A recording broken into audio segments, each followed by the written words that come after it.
On any given day that I want to film, there's one camera that I keep coming back to, the DJI Action 6. There's other cameras I'd rather shoot with, but when it comes to convenience, there's no camera that can beat this. Pair it with a simple cage, a mic, and you're just on the go. When I first got an action camera, not only did it open a whole new world to me of what action cameras could do, but the fact that it was something so small that I could bring with me everywhere I went, and I started to document my life. So far I've made over 200 vlogs using an action camera, and today in this video, I'm going to explain to you why I specifically choose the DJI Action 6. When it comes down to vlogging, it's hard enough already to bring a camera with you. So when it comes to something like the DJI Action 6 or similar cameras that are really small, it's just way more convenient than carrying a big camera. I would have to say that a bigger camera, the image quality is better, but that's not to say that this camera does a bad job filming. When you're documenting your daily life, I personally don't think that the camera plays as much of a role as it does to actually document what's going on. The quality alone on an action camera nowadays is phenomenal. Even going back to the DJI Action 4, they're all so good. Sometimes you'd even be surprised that it's even coming from such a small package. The good thing about the action cameras is it's always in focus. You don't really have to worry about being out of focus, so you could just throw your camera down and just film however you want to film. With the mirrorless, you always have to kind of worry about focus. You're carrying around a lot of extra stuff. You could say that it's a downside that you have a single fixed lens, but this lens is always in focus. Unless I'm coming straight up really too close to it, maybe it's not the best camera, but aside from that, I know that wherever I'm standing in frame, I'm going to be in focus. So something else about this camera that I don't think enough people put enough weight on is the fact that the audio compared directly with the actual camera. When you're using a DJI microphone, it's no problem to sync it up. It syncs up wirelessly. You have no dongle, no transmitter, no plug and play. When I was filming with another camera before, I had to buy an external microphone, and then with that came a transmitter. Then I had to worry about the gain on the transmitter, the gain on the camera itself, and I just always had problems with audio. Since I've gotten the DJI Action 4 and now the Action 6, a mic mini has been no problem. I mean, this little microphone costs like 30 bucks. The stabilization that you get from this camera is just out of this world. In comparison to trying to carry around a mirrorless camera being stable, it's just something that you no longer have to think about. I know that there's cameras like the Pocket 3 and the Pocket 4, and although I do think the footage is phenomenal, I do always worry about the durability. That's the one single thing that stopped me from getting one.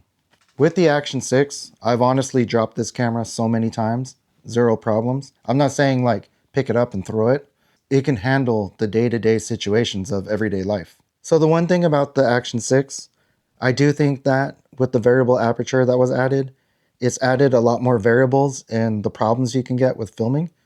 There's a lot more manual settings than the cameras before. I think it's a great camera, but I don't think all people should be shooting on D-Log-M. I don't think all people should just be shooting on auto everything. The problem I hate with it the most doesn't really have to do with the camera itself. When this camera first came out, I noticed that there were a bunch of creators and they were all giving their specs on it. And a lot of people just said, set it on this mode, do this. And I know for me, I've had a lot of problems filming like that. You're going to see a lot of content creators and they're going to tell you, shoot at the 180-degree shutter rule. Motion blur. There's no way you're going to get away with that without an ND filter. More often than not, without your ND filter, this is what it's going to look like. You listen to all these people telling you their specs and telling you how to set up the camera, but they're not giving you all the information. But if you're someone that's like run and gun on the go and you don't care about all that, the automatic settings on this camera are phenomenal and you can use it that way, no problem. All color modes are 10-bit. The colors look amazing and everything. The only thing for me, when I look at the footage on auto, sometimes the sky, I don't really like the color of the blue. And you can adjust that in post if you know how to do that. But for the most part, no one ever says anything.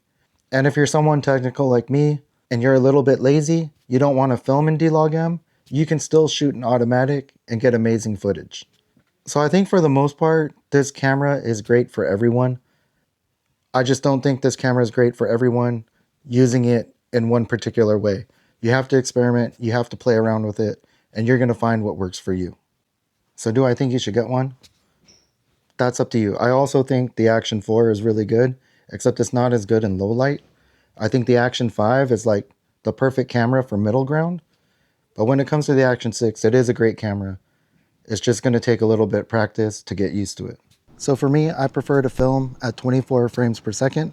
The only time I'll shoot at 60 or 120 is when I'm going to slow down the footage. As far as my other settings, for white balance, I try to stick at 5400. I like to have my colors consistent throughout. I've noticed a lot of times when I'm filming and I do a lot of edits, let's say there's a long talking part, the sky will change in the background, and it's the camera always trying to adjust the white balance. That, along with the variable aperture, is just, there's too much going on. When it comes to shutter speed, I like to shoot at 1/100th. The only reason is, when I've tried to shoot 1/50th, what happens is I get a lot of jitters and I get a lot of problems in the background, especially if the camera is moving. So for me, I don't mind not having crazy motion blur and just having a better image overall. For the ISO, I like to keep it between 1 to 800. I don't have a problem though going to 1600 or 3200. I don't really notice a lot of noise in the footage. When it comes to the noise and the texture, I drop both of those down to -2. I honestly have never tried any other way. I just kept it like that and just followed what everyone else did. But again, I would say experiment. Just so you can see the difference, right now we're on Pro mode, and this is my manual settings that I just said. And this is on full auto mode, non-pro settings. The only thing is the aperture is locked in at 2.8. It really depends on what you're trying to do. If you're someone that goes in and out of dark places and you don't mind the adjustments, then by all means, try it. And if that's the way you like your footage, then by all means, it's perfect. But when I look at this, and this is just on the, this is just the factory settings, just using the automatic, I don't think the image is bad.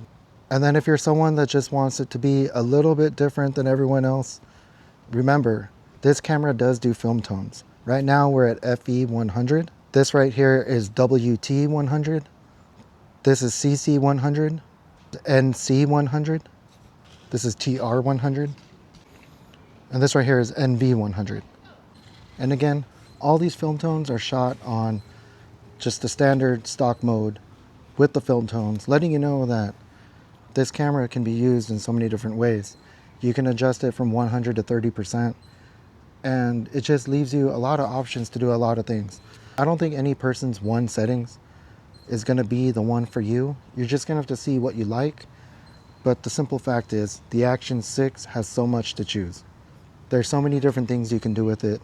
If you're looking for a camera, I would say it's kind of hard to beat. So that's it for now. Good luck with all your creative endeavors, and I'll catch you on the next one. Hey, what you looking at?